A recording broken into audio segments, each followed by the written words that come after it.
Hello everybody, this video is about attacking the F7 square. Attacks on the F7 square. And it is said that F7, or for white, F2, is the weakest square at the beginning of the game due to its proximity to the king, in that it is only protected by the king in this position.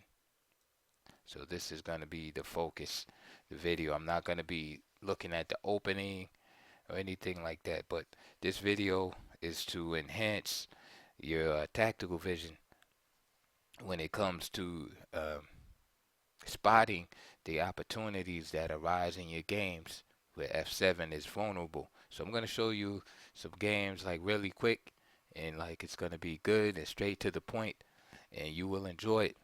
And you watch this video a couple of times, uh, it will enhance your attacks in that area.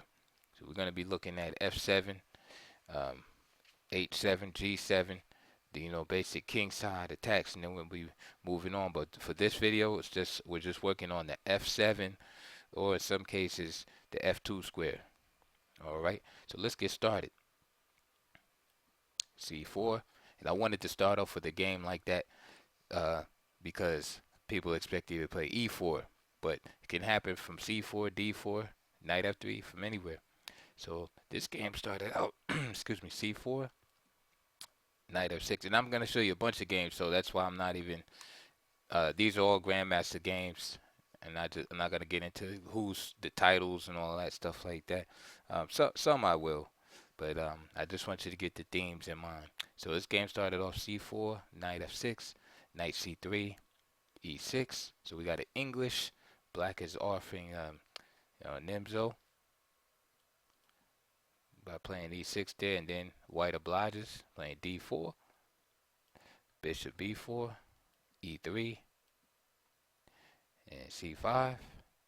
Oh, theory, bishop D3, D5, knight F3, castles, castles. All right, looks good so far, right? Pretty normal.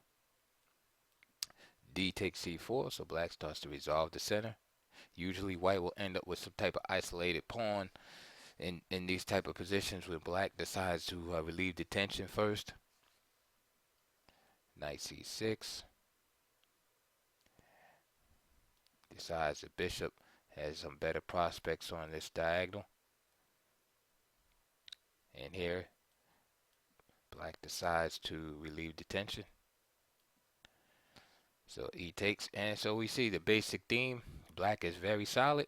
White has more space, but has this isolated pawn, which can be good or bad, depending on the ensuing play. But statically, like if you were just to take a photo of this position, you say the isolated pawn is a weakness. We can see that already there's two pieces focusing in on the pawn.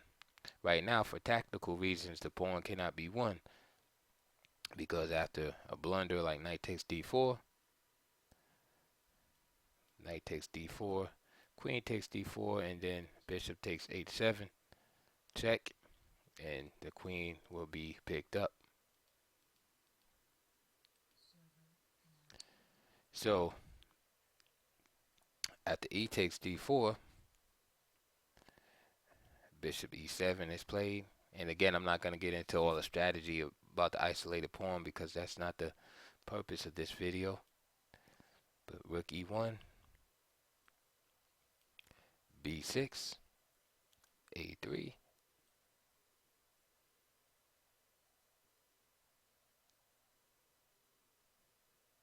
okay, sorry about that, messed up. Let me go back. Let's see after what happened after bishop d3. Okay, c takes d4, e takes d4. Okay, and then the bishop returned home, bishop e7. That's what it was. Okay, rook e1, now b6, a3, and then bishop b7 was played. I apologize for that mistake. Okay, bishop drops back to c2. Again, a common theme in these positions. Again, not to get into the isolated pawn, but there's a very common theme is to reorganize the bishop and queen so that the queen is in front of the bishop on d3 with this idea of checkmate. Okay, so bishop c2, now rook c8, queen d3, rook e8, and again, very thematic in these positions, blowing up the center with d5. And usually if this move is good, that means black is in trouble because he has organized his position to stop this very advance. As you can see here, he has 3 units guarding d5, and the d5 pawn is pushed. So he plays e takes d5. Now bishop g5.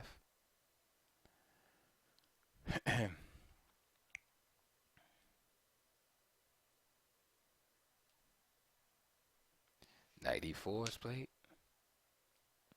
Knight takes. D takes. Queen takes e4. And we see now that this is a serious threat now, and we can see the purpose of reorganizing the bishop and the queen earlier. So now g6, and now additional weaknesses start to appear. Queen h4, more weakness, more attacking possibilities, a lot of pressure on the position. Queen c7, bishop b3. You see this pin on the king here. And now h5. Okay. So just to assess this real quick, we saw some steps involved, which was first in this particular game, white took on an isolated pawn. Then he rearranged his bishop and queen in order to he rearranged his bishop and queen in order to create some pressure on h7. Then he played d5. He sacrificed the pawn temporarily in order to remove the defender, which was the knight on f6, which subsequently allowed white to provoke some weakening in black's king side camp. And this is manifest here now with these pawns, this pawn chain here. And notice also that white has also gotten rid of his only weakness. So basically, white before had some compensation for his weakness in that he had more space and he was more active, right, in compensation for the isolated pawn. So white is really made out. White has gotten rid of the isolated pawn, and he still has more space and is more active, and black is weaker than he was before because of his king side pawn structure. It's terrible. And most of his pieces are on the queen side. So after h5,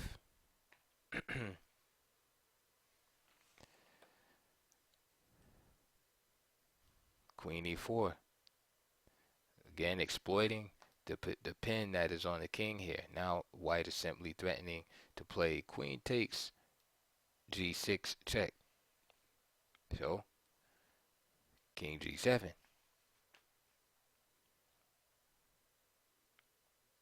Okay, so now here's the critical point in the game. So it looks like perhaps a few more moves, black will be able to consolidate if he can trade some pieces off and somehow adequately protect f7. It'll be all right. So white plays bishop takes f7 here. King takes f7. And now, what would you play at this point?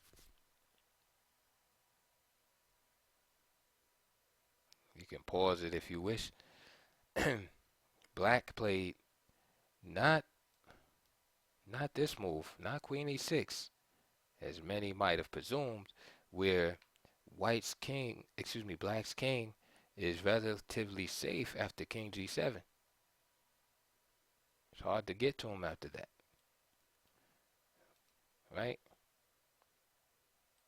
This move right here is very difficult for black to make any type of headway. Excuse me, white to make headway here. Even if he plays bishop f6 check, right? Black has this slick move. He just keeps running. So not queen e6.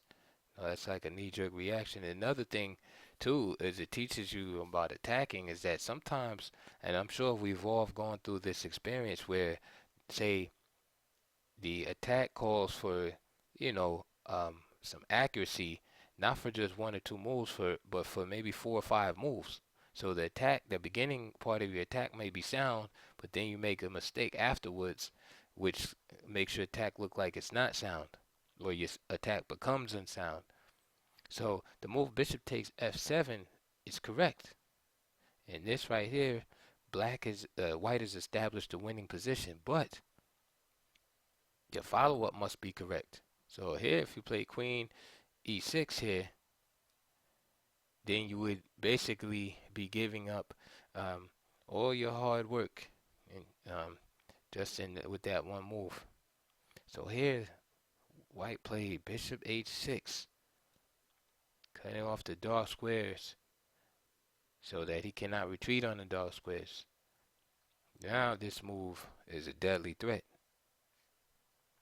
However, black plays queen d6, guarding this square.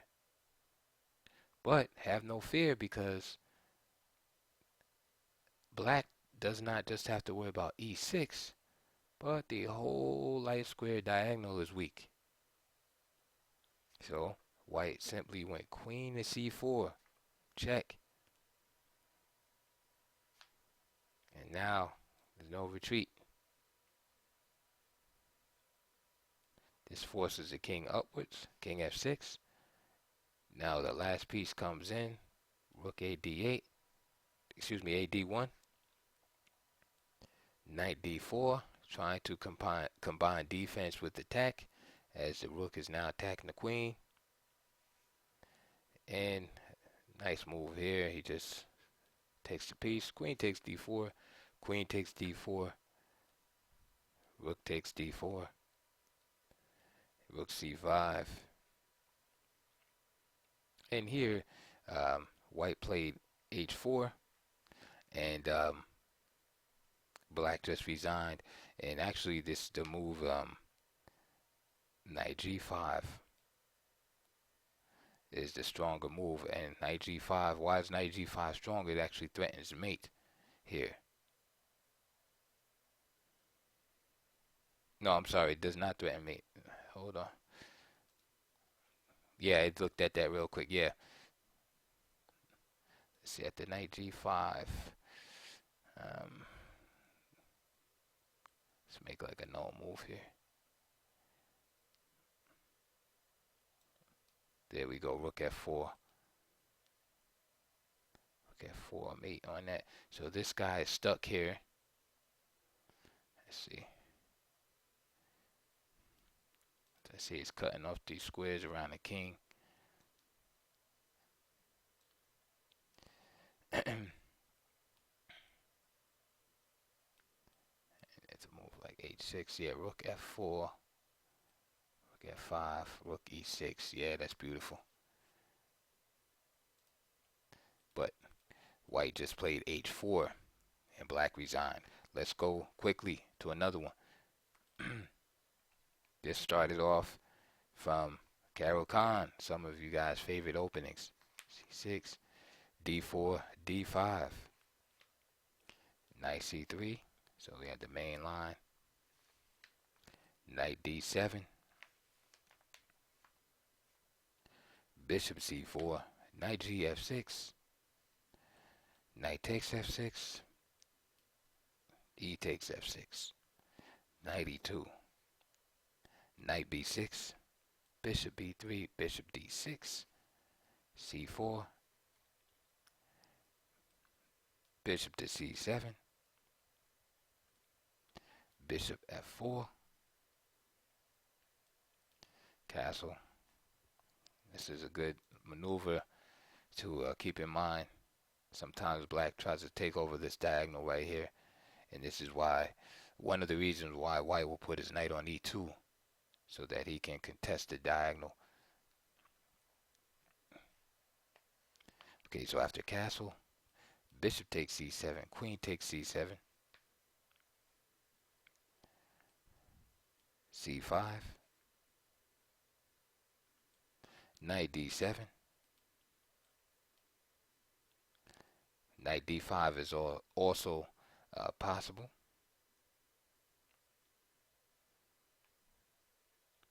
But then white would just take.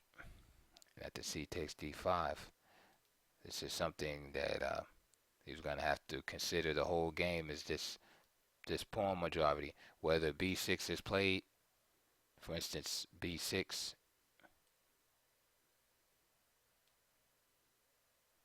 Go back. So after c takes d5 here, castles b6, rook c1 is possible, or just b4. So this is going to be a threat of a passed pawn the entire game for black to have to deal with. This is why this move is preferred, knight d7. So castle, now b6. And now black doesn't have to worry about the passed pawn, but he takes on, other challenges here. So now white has this open c file to work on here. Rook e1 again. Notice the theme with the isolated pawn showing up once again from a Caro-Kann. And a weak square pops up. So knight g3. And rook fe8. And so you might look at this position, and how would you judge this position at this point? Would you say white is better, black is better, game is equal, right? I mean, looking at the pawn structure, doesn't look too bad. I mean, black has 2 pawn islands, white has 3. White has an isolated pawn here. Black has 2 hanging pawns, but the b file is closed, so doesn't really have to worry about that, right? His knight is a little suspect, needs to be moved around a little bit, but the position looks, just at first glance, fairly innocuous. However, black is totally lost in this position. Again, it's because of this weakness right here in this diagonal. All right. So here white played bishop takes f7. This forces the king out. King takes f7. Again, we have to be accurate, right? So the first move is correct. But now, what do you play? Do you come here with the queen? Do you come here with the queen? Right? Try to figure that out. Or do you move something else? Do you exchange a pair of rooks first? Right? It would be good for you to try to calculate this on your own. Try to figure it out. This is how you get stronger. Okay. Queen h5 was played. Queen h5 check.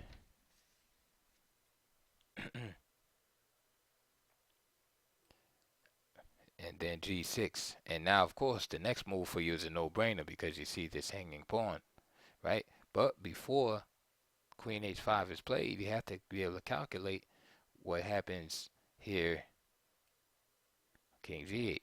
Now it's obvious. King g8, you have 2 pieces here. See, but the secret is you have to see that here.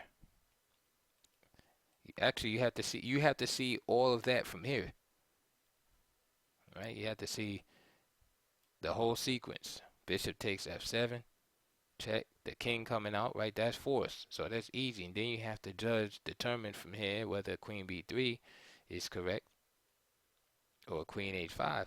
Now, queen b3, you can see that after king f8, it's kind of, murky as to where the, where the attack is going to continue from. Even if you try to play queen b4 or something like that, the king can just shuffle back and forth, or you could play c5. So that doesn't look promising. So now the other alternative is queen h5, queen h5 check. So the obvious defenses are the king, any kind of king move is king f8, which again drops the pawn on h7, and moving away back to king g8 loses the rook. So once you see that, they get the go ahead. Again, notice the theme that occurred last game with the pieces, the defensive pieces, or black's pieces rather, kind of pushed off to the queen side, right? So one of the themes that we can, themes that we can put in our brain, so to speak, and try to get in our subconscious is that the weakness of the diagonal, right? We're talking about attacks on f7, the weakness of the diagonal, the light squares, and if it was black, it would be, f2 for, if we were attacking white, but the weakness of the light square diagonal and the absence of defensive pieces on the king side. So again, this game with bishop takes, check, king takes, queen here. There's only really two moves, and one is king f8 and what was played in the game. Just show you king f8 is no good after queen takes h7. All right, and this knight that's hovering around like this is deadly, and it's hard to organize a defense. So for example, if black just tried to bail out, this knight is still in the way. So if we try to, okay, let's just jettison the knight, hey, you just simply take it. So let's say if black tried to play idea like rook d8 and then say move the knight around, he doesn't have time. After knight h5, and let's say here, he just gets mated. The file's cut off, and after a simple queen h8 check, king f7, and this queen takes g7.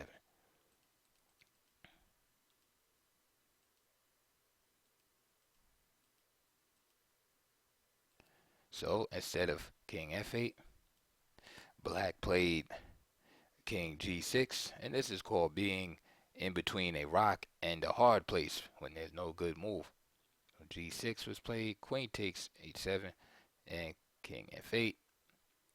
And this game also ended with h4, where black just resigned.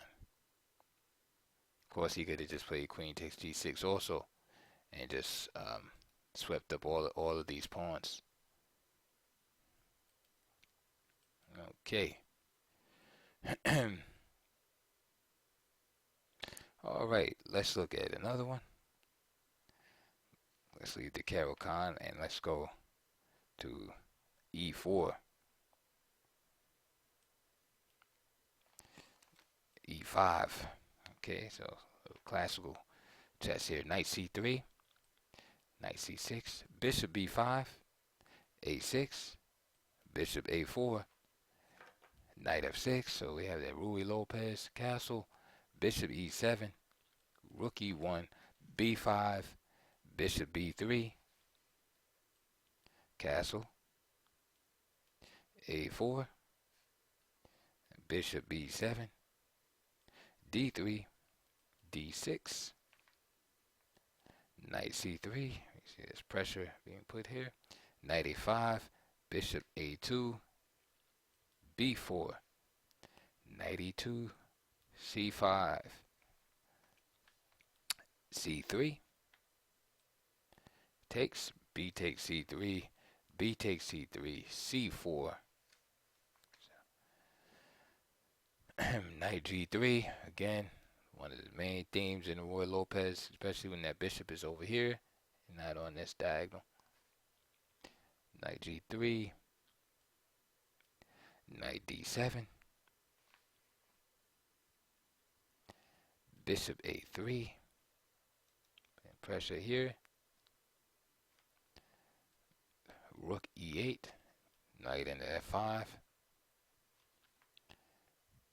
queen C7, knight D2, C takes D3, and now again we see some symptoms, right, of the sickness here, right? We see some queenside pieces. See, and that's the thing I'm trying to pass on to you guys out there, is that it's not really about you know, like openings and stuff per se, but you might read a lot. It's pattern recognition. Like you start, and I like to call them symptoms. That's what works for me. I say symptoms of the sickness. Like there's just certain positions and patterns that once you start seeing them, like you'll know intuitively that there's some kind of sacrifice available. And here it is again. Once again, right? We have a bunch of pieces kind of off on the queen side. And again, just for clarity's sake, the queen side is the files, because like I said, I don't want any misunderstanding. Okay, so see, E takes D3 is playing. Excuse me, C takes D3. And notice again, let's just go back. Notice what happened here. This bishop is shut down, right? But after C takes D3, yeah, black has this pawn. He wins a pawn. It's a weak pawn, but he wins one. Now this diagonal is wide open. So that's one of the features that we see, right, with these attacks on F7. The other feature is what? We've been talking about it. Is pieces kind of off to the queen side, right? In other words, the king side not being sufficiently defended. It's kind of like these dudes that, jump over the White House fence. It's not sufficiently defended, so that's what happens. All right. And just so everybody knows, for the real beginning players, the queen side consists of the files A, the A file, B file, C file, and D file. And then this line in the middle, it's like between the letters D and E, that's like your line of demarcation from the queen side and the king side. So when I say queen side, king side, that's what we're talking about. Okay, so C takes D3 was played on move 18. Queen H5. Okay, so some of you are ready to sack that piece because we're talking about attacks on F7. So if you sack the piece there, you'll be incorrect. You have to build up the attack a little more. Okay, so now there's a mean threat here. And with this knight here on F5, the rook can't just shuffle back to F8 because then knight takes E7. Okay, so now black has to try to defend F7 in another way. He plays G6.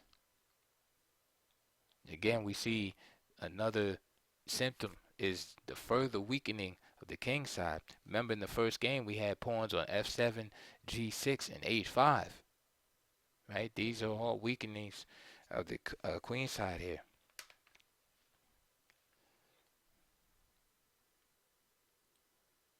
Boom. King takes F7. Again, same idea. Queen comes through the back door. King F7. Now, white played rook E3. Real obvious type ideas. These attacks are very primitive, but they work. Another idea here for for white is simply knight h6. Also threatening here, and then rook f8, then rook e3.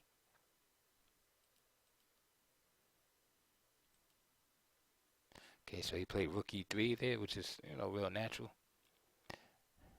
Knight f8. Queen h8 happened. And now black played the move king to f7. Now he was lost anyway, but king e6 was a better defense, where he had at least had a chance of coming to d7 and escaping. Not escaping, but I mean, he would be losing material, but his king, he wouldn't get mated right away. Instead, he came to king f7, and this allowed white to just line up his rook, line up the target right there. Sacrifice a piece. Queen h5. Knight g6. You might be wondering, why not that? Well, queen takes f5 as mate. So, knight g6. And then he just simply played queen takes f5.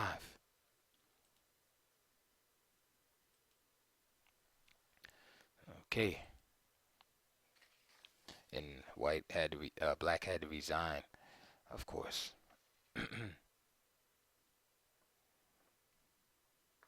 Let's look at another game.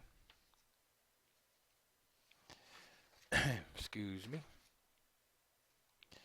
And we're going to start out with knight f3 here. Knight f6. c4. e6. g3. And I'm trying to show you different openings to show you that this can occur from queen's pawn openings and king pawn openings. Right, so it doesn't matter. d5, bishop g2, d takes c4. Right, so we have like this Caro-Kann position.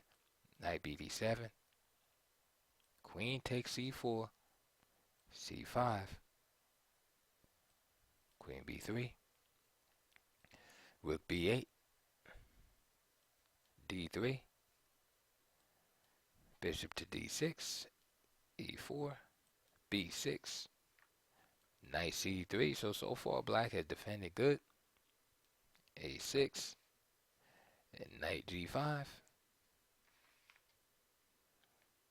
Okay, so there's some storm clouds coming on the horizon, but these aren't the big clouds, right? These aren't the cumulonimbus clouds, right? That the big scary thunder clouds. These are like, maybe a little cirrus clouds right now.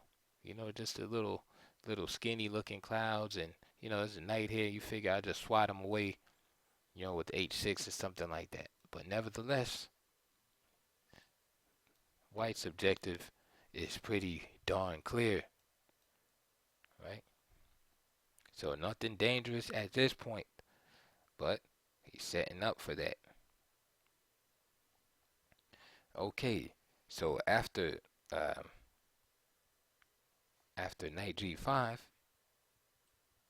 black just went on about his business and played bishop b7, right, opposing the bishop. Knight ce4 was played, right, attacking this guy, threatening with check. So he dropped the bishop back and played c7. Now, accurate, right, the correct move here is just to simply start trading off here. Knight takes e4 and knight takes e4, and then you play this move bishop c7. And notice after the knight exchange, the knight is no longer on g5, right? It's not in this dangerous position, but it's on e4. Then with this guy here, this guy's not moving for, a little bit. However, instead of knight takes, right, as suggested, instead of knight takes e4, black decided to keep the pieces on the board and play this move, bishop c7. And with this knight hovering around the king side, he was able to strike this tactical blow on f7. Okay, now this position isn't as obvious as the other positions, right? We do see some huddling of queen side pieces, right? There's about 4 pieces on the queen side: the rook, queen, knight. Well, not including the queen, but rook and 2 bishops and one of the knights. However, um, black does have a knight on f6, right? But let's look at an additional factor that we didn't see in other games, and the additional factor is the king is uncastled here, right? So we have the king uncastled, so the king is the only protector here of f7, okay? And we also see the additional factors as stated before of the weakness in the structure. Okay, so this makes it vulnerable, and of course, the occupation of the diagonal, right, is paramount. We have seen that in all the examples so far, either the queen or the bishop, because the queen is like a bishop and rook put together. Okay, so this knight being allowed to stay here, he dealt a deadly blow. Knight takes f7 check. King takes f7. Now you have his friend coming in, knight g5. Right, now this is really bad. King g6 was played. Bishop takes b7. Rook takes b7. And now d4 was played. Why d4? Because this diagonal is not as useful anymore. This square is cut off, so black doesn't have this retreat square for the king. So he just wants to switch diagonals. So after d4, we have e5. And so black re-weakens this diagonal by moving this pawn up here. So instead of switching and having this happen or whatever, I mean, black will still be losing, but it'll be considerably more difficult for white to convert this. But of course, he wasn't having any of it. And after this move right here, he stayed right there on diagonal, played queen f7, pushed the king forward, and then he took control of the center. Just kidding. He played e4, which threatens mate, and won. So after king g4, it's going to be f3 mate. So black resigned right here, but here's the mate just so you can see it. All right, so I hope you're getting these attacks on f7. All right, let's look at another one. I'll show you from the black side. Let's look at it from the black side. Okay. Perhaps I should flip the board since we're gonna look at it from black's perspective. Okay. So d4, e6, c4, bishop b4 check. Knight d2 though. This is a Bogo Indian, okay, named after the Grandmaster Efim Bogolyubov. d5, knight gf3, knight f6. So we've kind of fully transposed into this Bogo Indian setup here. a3. It's wise to bring the bishop back. There's no reason to give up the bishop now because there's no damage in the pawn structure. There's no benefit. You would just be giving up the bishop for a knight, for in the opening, for nothing. G3 is played castle. Bishop G2, A5. Okay, slowing down White's planned advance on the queen side. Castle, Knight BD7, Queen C2. And we've seen these type of positions many times, right? It looks innocuous. You know, you'd be like, how can a possible attack on F7 occur from this position? C5, C takes D5, E takes D5. Well, you're about to find out. D takes C5, Knight takes C5. Like I said, I wasn't going to get into the isolated pawn too much, but one of the benefits of having an isolated pawn is increased freedom and activity of the pieces. And activity of the pieces is a prerequisite for an effective attacking scheme. So sometimes it pays to take on, these, kind of staticky positions, some static weakness here, whether it's isolated pawns or hanging pawns, in order to get those fighting chances. Now, usually, if you go to an end game like this, you might you're being for a long day, get ground down, and sometimes some players like to play like this, right? Just grind you down at 80 moves. And so it's kind of like, risk reward scenario. Like here, black is not lost. Yes, he does have an isolated pawn, but he's not lost. He just has to make the most of it. Moving on. So knight takes D4, knight takes C5, excuse me. Knight D4. So white plays, the prescribed formula for dealing with the isolated pawn. He blockades it. So bishop D7.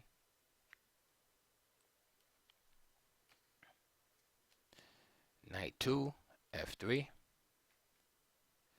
Rook C8, and black plays as he's supposed to play with the isolated pawn, right? Starts occupying the open lanes, right, and playing active with his pieces. Bishop E3, Knight G4,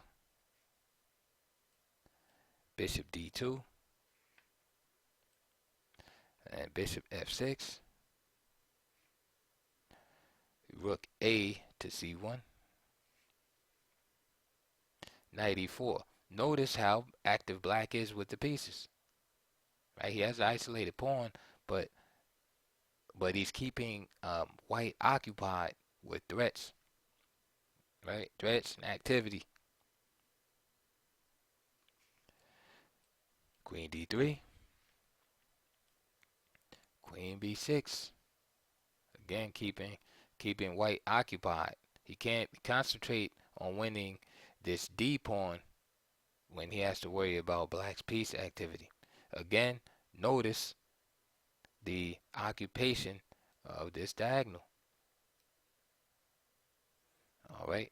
When we were looking at it from the white perspective, it was the A2, right? The A2 to F7 or G8 diagonal, and now it's the opposite. Okay, now we're looking at the A7 to G1 diagonal, the dark squares, and instead of having the bishop on the diagonal, we had the queen, right? So that's one of the prerequisites, right? We have the occupation on the diagonal, and then notice how we have this pressure from the two knights directly on F7. Okay. So after Queen B6, H3 is played. So now you might be able to ascertain. Now we have the one of the third prerequisites, which is some kind of weakening, right? A weakening in the structure, right? So after H3, let's see what happened. Knight G takes F2, right? Is it just to give up two knights for the rook? Of course not. This is an attack on this whole system right here, this whole diagonal. So right now, rook takes F2, knight takes D2. I'm sorry. I meant to say knight takes d2. Rook takes f2, and then knight took here. Okay, now there's a problem here. If knight takes, this knight takes here, then this guy is undefended, and this guy is not adequately defended.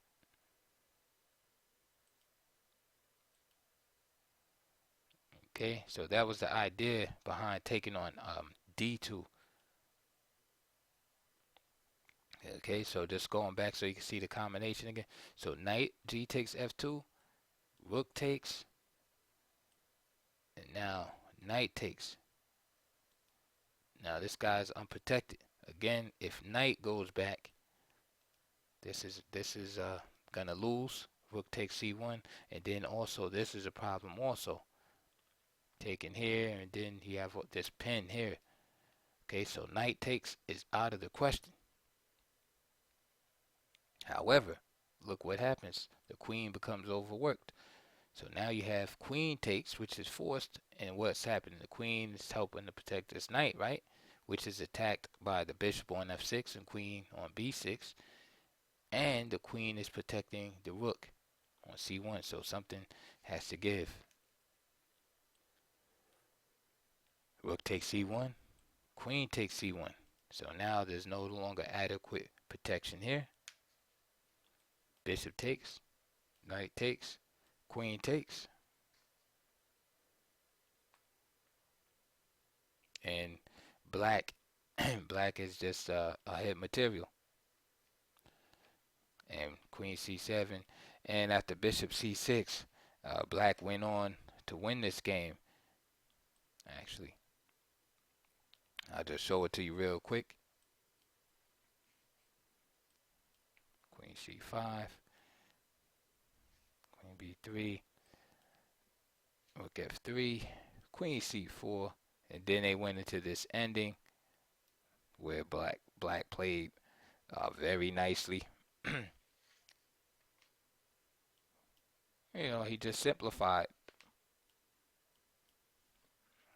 Okay. f6, letting the king run out. King e3. Watch this move. It's a good move to learn from. Cutting the king off from getting over. Rook c2. And there it is, king f7. Rook b2. Keeping the king cut off. Still protecting. So he sacrifices to split up the pawns. Get some activity.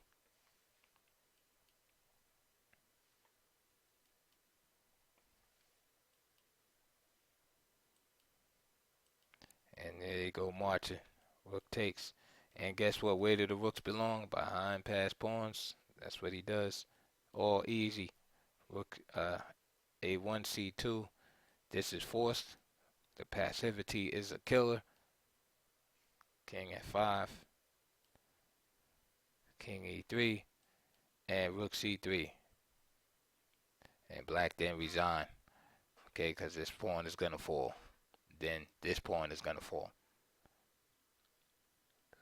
Okay, so that's a game from the black perspective on the attack on f7. So, okay, I'm going to show you another one. I'm going to switch the board back again.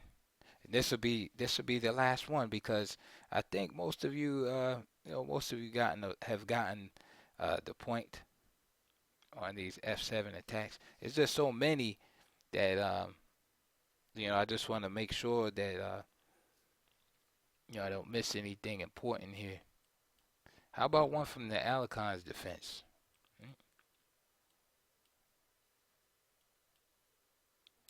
c6, c4, knight b6, f4. This is the notorious Conor McGregor. No, just kidding. This is the notorious 4 pawns attack, which is a very aggressive attacking scheme for white.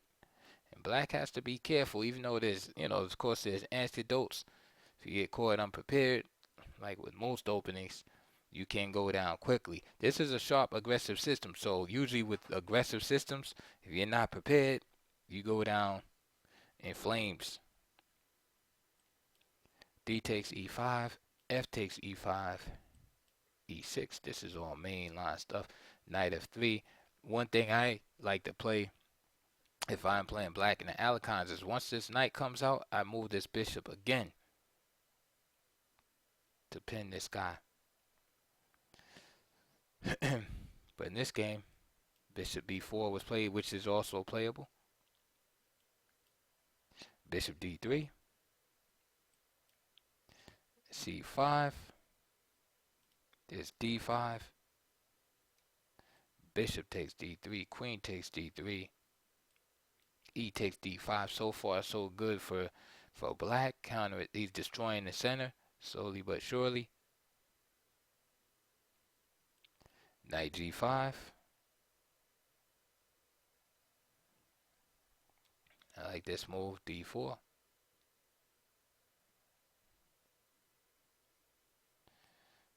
But he plays knight c6 first. And what he's trying to do is avoid this after d4. There's some dangerous stuff here. So for instance, castle. You have all of this pressure right here on f7. And then say if d takes c3, queen here. So black is trying to get a little bit more development in there for proceeding with the attack. So he plays knight c6. Okay, now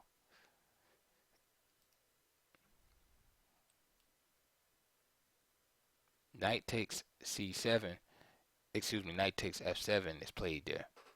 Now what we do see is we see the king here, right, not castled, and we see some pieces huddled up on the queen side, but we don't see any occupation of any of these diagonals here or here. Okay, now better move was probably just a move like after knight g5, probably like excuse me, knight g5, knight c6, probably e6 here is more effective. So knight takes f7 here. This is actually a premature sacrifice. It's unsound. In other words, there's not enough criteria here to make the sacrifice sound. We do see that, okay, f7 is only protected by the king, right? But other than that, and we do see a little huddling of the pieces on the queen side, but that's not enough. However, it's dangerous enough because the king is exposed where black has to play accurate for a certain amount of moves. And that's the key. Just like I was saying before, is the first move of your sacrifice might be sound, but you might have to find 3 or 4 moves in a row that are spot on, right, in order to make it work.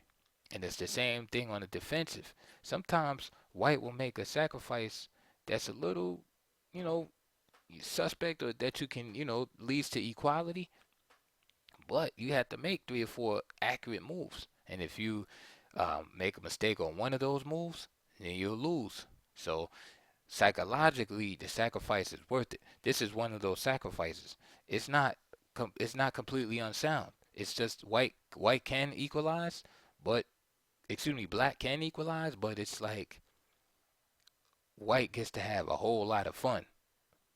And this makes it worth it.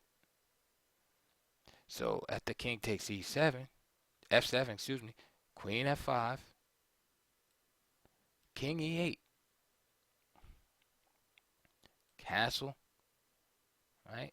So now he has this big raging attack for the piece. King stuck in the middle of the board. His kings huddled over here. Excuse me, pieces huddled over on the queen side. And f7 squared wide open. So queen e7.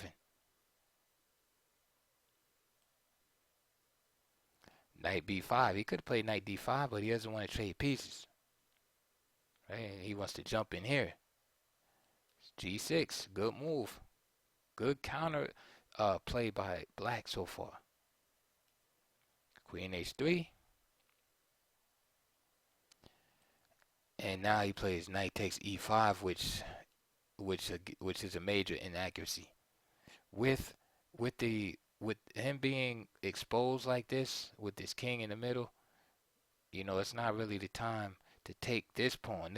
This pawn on e5 is actually, um, you know, temporarily an asset for him. But it's totally understandable because he doesn't want the knight to hop in there, right? To use that square or rook come in here or something like that. So he figures, hey, I'll get rid of it. Probably more accurate here is knight takes c4.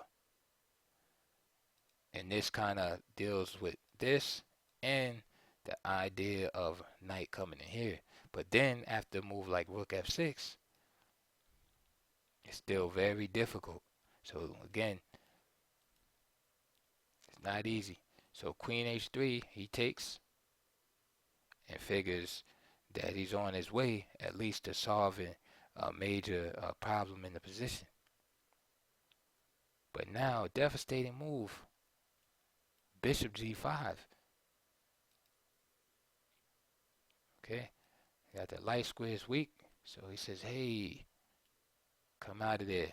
And then what happens? Knight c7 check. King to e7. Queen e6. King d8. Queen d6.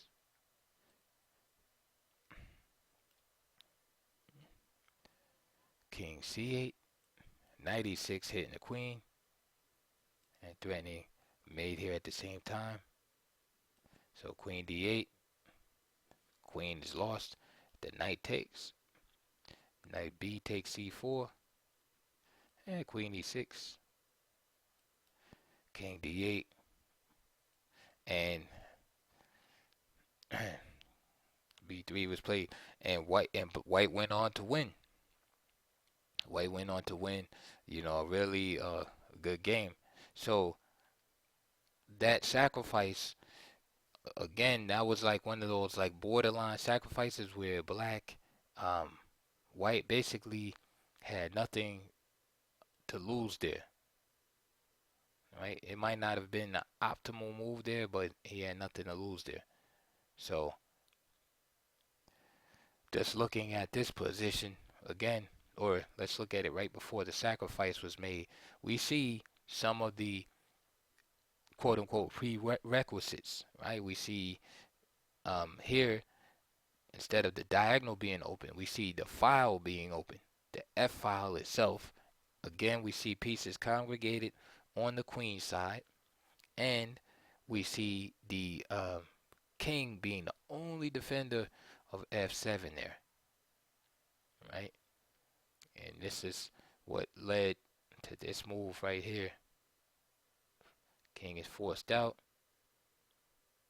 And let me not forget to mention, along with those symptoms, is the general weakness and malaise on the light squares around the king, which we see manifest here. Okay, so that'll be all for today on F7 attacks. Actually, I want to show you, let me see, should I show one more?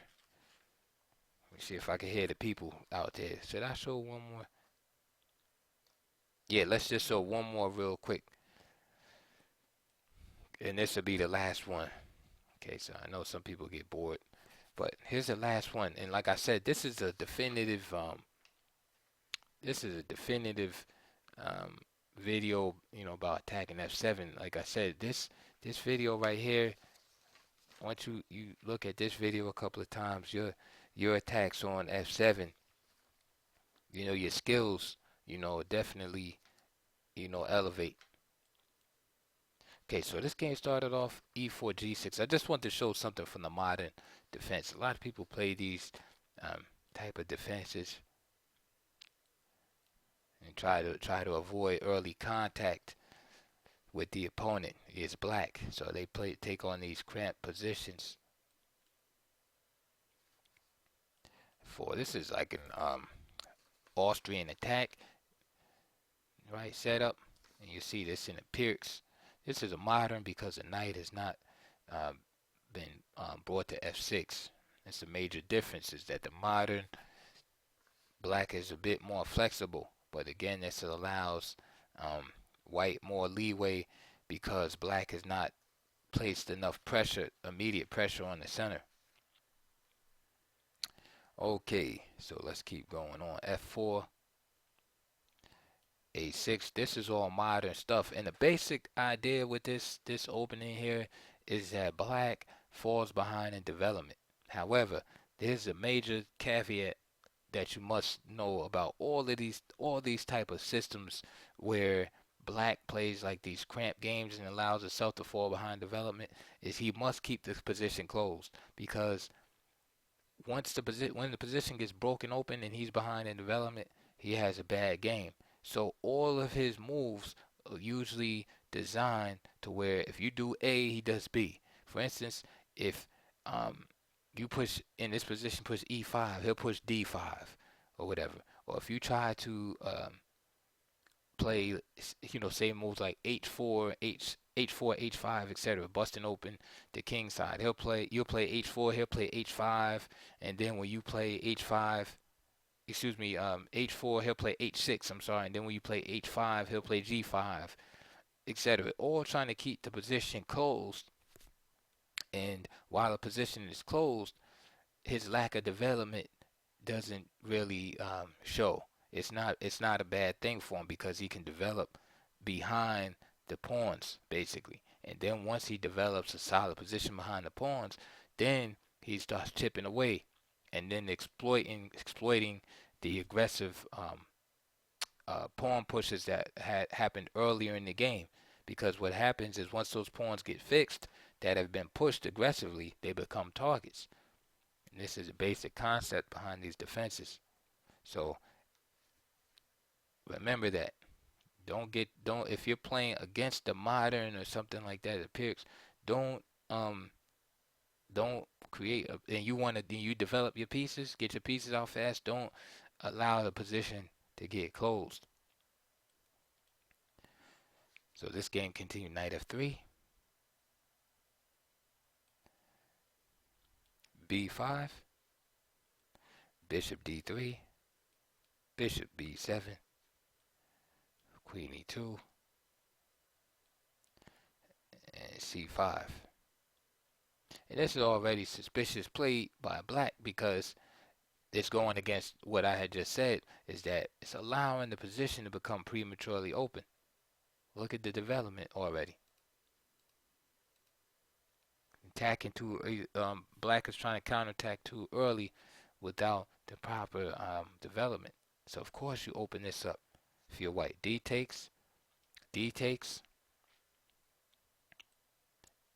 and he played E5 here.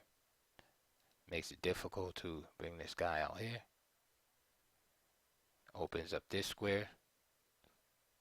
So in case like B4 or something like that, a knight can just jump in there. Plays knight C6. Looking at the D4 square. Bishop E3. He jumps in knight D4. And again, this just shows and proves what I'm talking about, allowing the position to become open too early for black. Notice he has no development. And this is when white can get away with stuff like this. Of course, if any one of these pieces is taken, the bishop comes here with the discovered check, and the rook captures the queen. So case closed on that. So b4, another pawn move. Knight e4, knight h6. He's hoping the castle and stuff. Now he just captures the pawn. So now he's just up material. And again, same reason he can't be captured because of that and capturing the queen. So bishop takes d4. So now castle. Bishop c5, attacking another pawn. And threatening discoveries. For example, moving the bishop somewhere. Queen a5.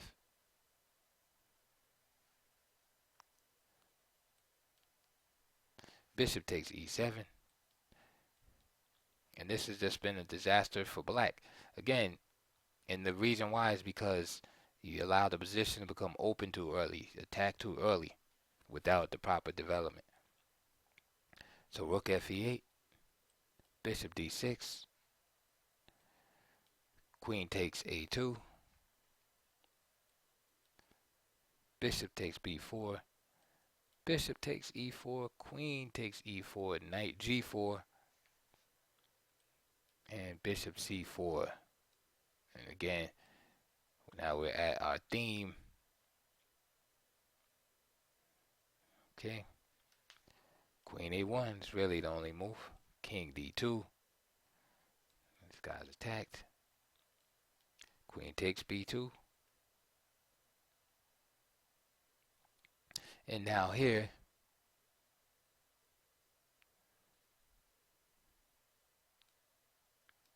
we see the weakness on the diagonals occurred. The weakness on the diagonals here. So in this case, there are pieces around the king, right? We had the bishop here, rook here, but one of the symptoms, right, that we talk about is the king being the only, let's take that back. One of the symptoms we talk about is the king being the only protector of f7. So that's a big signal there that the king can be drawn out by force or just drop a pawn. I mean, if bishop takes f7, then just king h8, but then you just drop the rook. You know, king takes that, bishop takes f7, king h8, then you drop the rook on e8. So it's a major symptom. So even though there's some pieces kind of around the king, note the weakness that is still there. And notice the power of these bishops together. Because if this dark squared bishop isn't here on b4, then after bishop takes f7 and say queen c4 check, well, the king could shuffle around on the dark squares. But with these guys together, right, and that lets you know the power of the bishop here. These guys together, that makes this move work. So bishop takes f7 check, king takes f7. And again, you have to be accurate. What are you going to do? Do you go here with the queen? Do you go here? Or does it make any difference? Those are things that you have to think about. If queen c4, rook e6, now what do you do?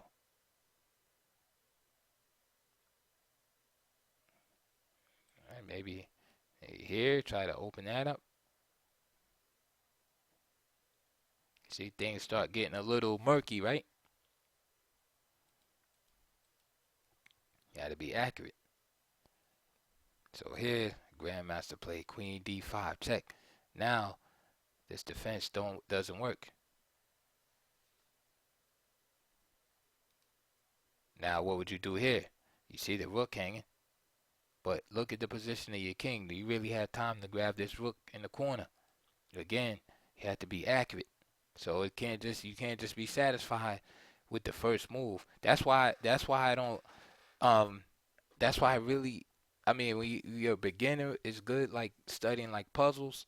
And they had those one move sequences like white the move and win and stuff like that, right? Because it teaches you, you know, to define the right move and concentrate on the position as such. But in practical chess, you have to be accurate for 2, 3, 4 moves like in a row, especially after you sacrifice a piece. You know, what good is it if you got the first 2 moves of the combination correct and then you blunder on the third move and now the position is lost or equal or whatever. You know, so what I find helpful is concentrating, you know, is following, you know, being accurate from, you know, the first move of the combination, you know, at least 3 or 4 moves.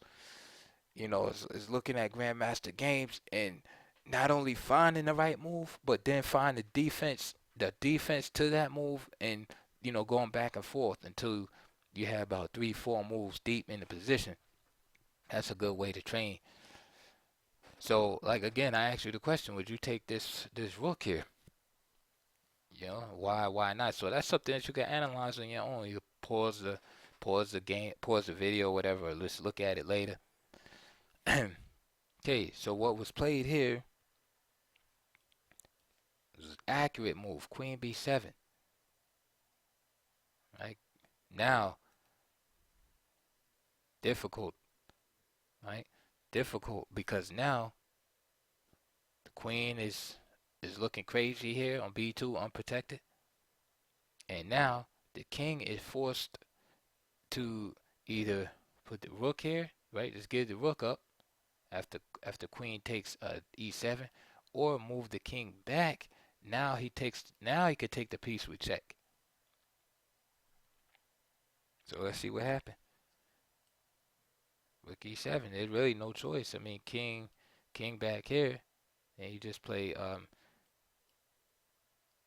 queen takes A8 check, and king F7, queen B7, and then you just probably can wind up mating somehow, following this pattern somehow. But anyway, this was played. Queen takes E7,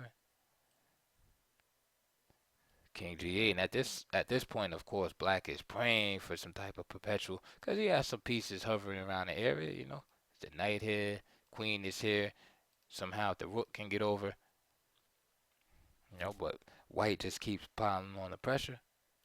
Now he plays queen e6, so now this guy's in trouble. King h8. Again, I asked you the same question. Would you pick this knight up? Okay, so now you're probably starting to get the point. Very hard to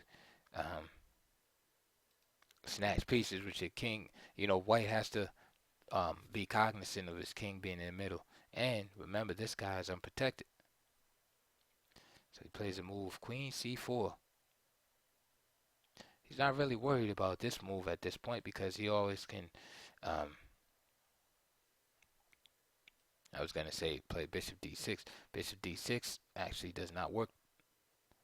And you can figure that out on your own. But king e2, just hiding behind these guys. But at the queen c4, black played a good practical move. Tries to open up the position. Again, the king is exposed here.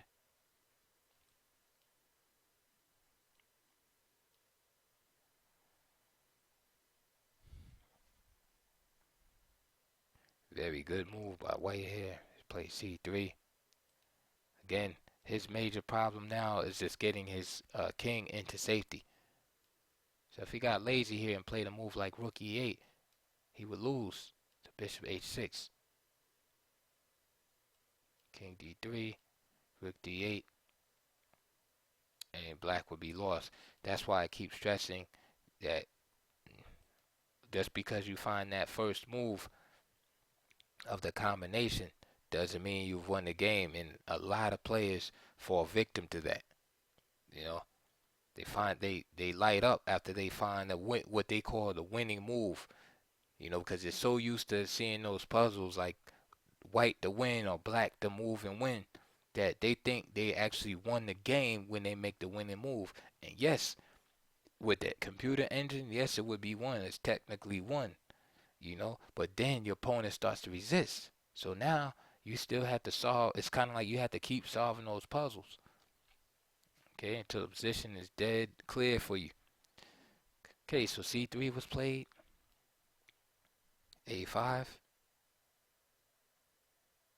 and here queen c6 was played. Right, it's attacking this guy. Now rook b8, and I'm just showing you this game at the end so you can see that although the sacrifice on f7 was sound, right, that was 8 moves ago. Okay, so black is still putting up resistance and the position is still dangerous. Rook e1. Now he plays bishop h6. King c2. Queen f5. Queen e4. He doesn't want to trade. He plays queen c8.